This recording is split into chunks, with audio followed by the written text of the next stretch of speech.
bien dans son job. Et on parle aujourd'hui d'un sujet qui est au cœur de l'actualité RH, cette révolution du monde du travail et du télétravail. On en parlera peut-être. Comment les cadres peuvent et doivent s'adapter. On en parle avec vous, Claudine Pierron. Bonjour. Merci d'avoir répondu à notre invitation. Vous êtes docteur en sciences de l'éducation et des sciences humaines, ce qui a fait naître le livre dont on va parler dans quelques instants. Et puis vous êtes aujourd'hui en charge des pratiques métiers au sein de l'APEC. Auparavant, vous étiez consultante et vous êtes aujourd'hui en charge des pratiques métiers. Ce livre, de l'employabilité à l'apprenance, il est bien le fruit d'un travail de chercheuse, de doctorat qui a fait naître ce livre. C'est quoi l'idée? Parce que c'est quand même des mots... Alors évidemment, l'employabilité, c'est un mot qu'on utilise beaucoup sur ce plateau, mais de l'employabilité à l'apprenance, c'est quoi ce passage? Et c'est quoi ce mot? Alors, déjà, l'apprenance, ce sont toutes les dispositions favorables à apprendre dans toutes sortes de contextes. Et pourquoi l'avoir mis en face de l'employabilité? Il s'est avéré que sur le terrain, puisque j'étais consultante et j'accompagnais des cadres dans leurs nouvelles hypothèses professionnelles ou transitions professionnelles, je me rendais compte qu'il y avait un rythme très accéléré sur l'apprentissage et surtout comment apprendre pour changer de métier ou continuer dans une activité professionnelle au sein d'une même organisation. Mais quelle est la différence entre l'employabilité? Ça, on l'a compris, aujourd'hui on en parle, on en débat d'ailleurs. L'idée, c'est l'employabilité, c'est-à-dire le fait que la personne reste formée tout au long de sa vie pour qu'on puisse l'employer dans les meilleures conditions. Ça, tout le monde a compris. Mais l'apprenance, c'est quoi? L'apprenance, c'est identifier qu'est-ce qui est possible d'apprendre, comment apprendre, mais aussi désapprendre pour mieux apprendre. Et c'est avéré que... C'est plus philosophique. Ah oui, c'est philosophique, mais en même temps très opérationnel. C'est-à-dire qu'à un moment donné, vous vous rendez compte que ça va très vite, que vous devez peut-être changer d'activité professionnelle.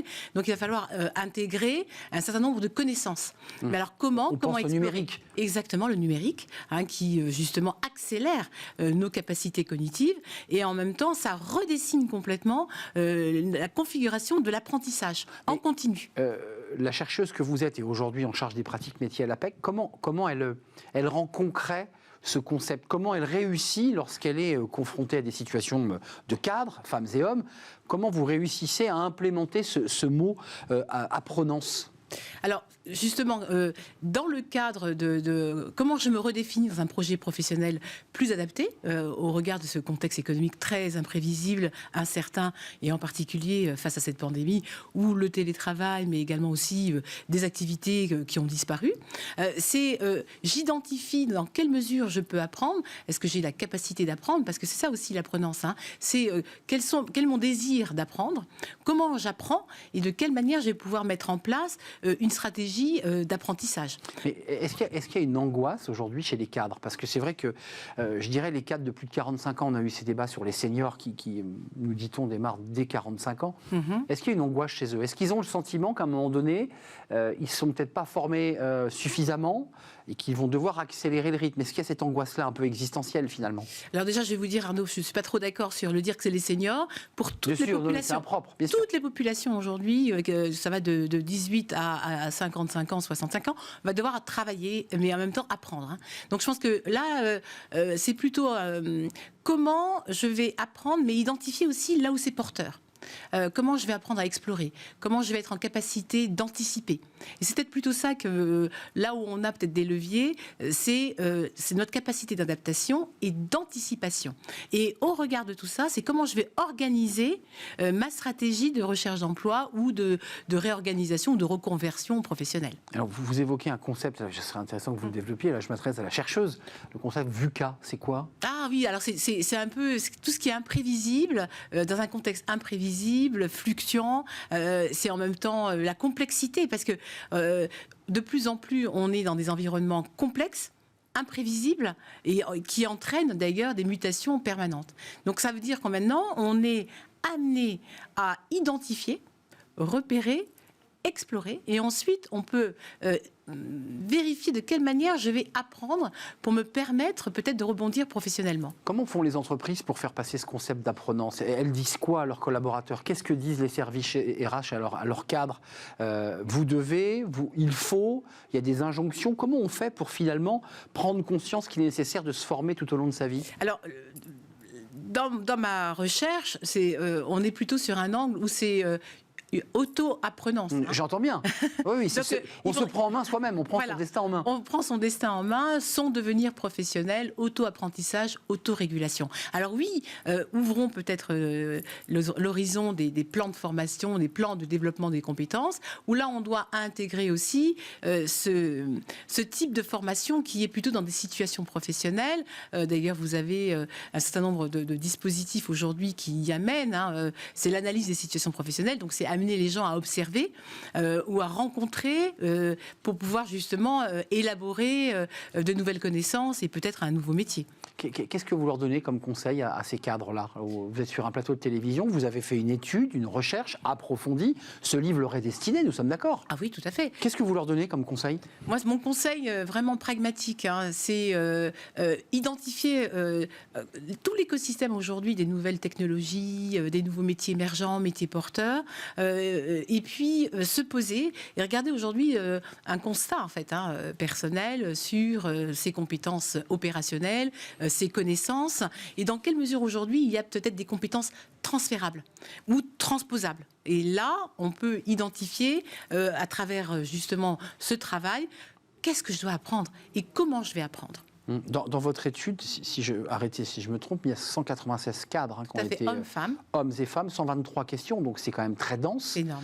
Et ils disent quand même, je cite un des éléments de votre livre, qu'ils ne pensent pas que leurs organisations contribuent au développement de leurs compétences. Alors, ça va exactement à l'inverse de ma question tout à l'heure, c'est pour ça que vous me disiez, mais il faut qu'ils se prennent en main. C'est qu'en fait, les organisations n'ont pas pris conscience de cela. Alors moi, je pense qu'elles ont pris conscience. Maintenant, mais elles n'arrivent pas à... Alors, il va falloir peut-être, vous savez, avec le temps, c'est qu'en même temps, c'est très accéléré. Alors, mais je pense que beaucoup d'organisations y pensent. D'ailleurs, on parle d'organisation apprenante maintenant. Donc ça veut dire qu'aujourd'hui, il y a toute une population RH qui identifie au mieux comment développer au sein de l'organisation, peut-être des mobilités internes, des vies mon poste, également aussi peut-être des formations plus adaptées, peut-être travailler aussi avec des organismes où on pose un objet qui est peut-être aussi de développer l'employabilité de ses collaborateurs. Je pense que là, on a de plus en plus... Elle a une mission, l'entreprise, sur cette employabilité. Mais je pense qu'elle porte, justement, maintenant, et je pense que tout est en devenir. Et dans ce que je vous disais tout à l'heure, VUCA, c'est ça.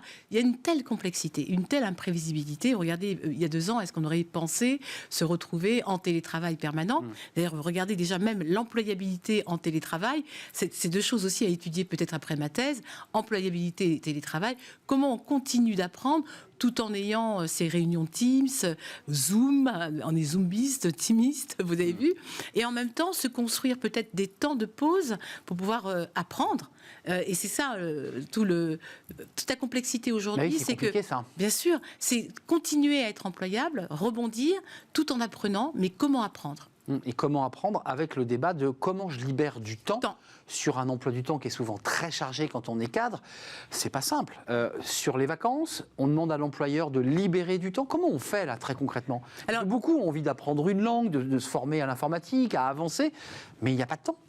Alors ça c'est vrai, mais même, en tout cas le télétravail a posé une chose aussi, c'est de trouver du temps, des espaces-temps en fait. Vous avez vu, ça peut être des journées continues, et d'ailleurs vous avez beaucoup en ce moment, on le voit, des exercices ou même des podcasts qui vous apprennent justement à lâcher et à décélérer. Je pense que là maintenant pour les cadres, il va falloir décélérer et en même temps se trouver des temps de pause pour réfléchir, ou peut-être aussi se donner des temps d'apprentissage. Voilà. Mais à nous d'adapter aussi notre rythme journalier en télétravail. Oui, finalement, le conseil que vous nous donnez, ça rejoint certains conseils de philosophes ou de personnes, de coachs.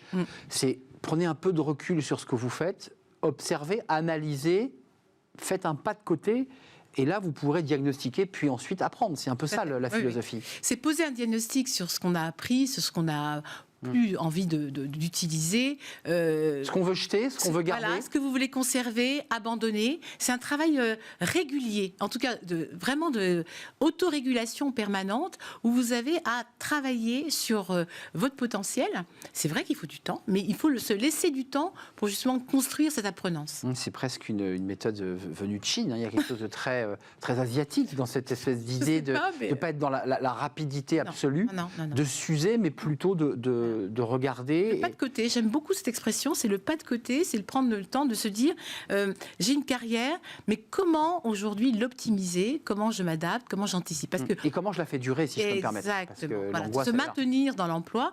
Et en même temps, vous avez vu, il y a un commentaire que j'ai beaucoup aimé d'une personne qui avait résumé mon livre. La capacité d'adaptation et d'anticipation sont les variables d'ajustement de l'employabilité. Merci Claudine Pierron. On va revoir votre livre justement de l'employabilité à l'apprenance, édition EMS, qui est le fruit en fait de votre doctorat que vous avez évidemment enrichi et c'est devenu ce livre. Merci d'être venu nous rendre visite, Claudine Pierron. Vous êtes en charge des pratiques métiers à l'APEC. Vous étiez auparavant consultante RH. C'est un vrai plaisir de vous accueillir sur notre plateau. Merci beaucoup.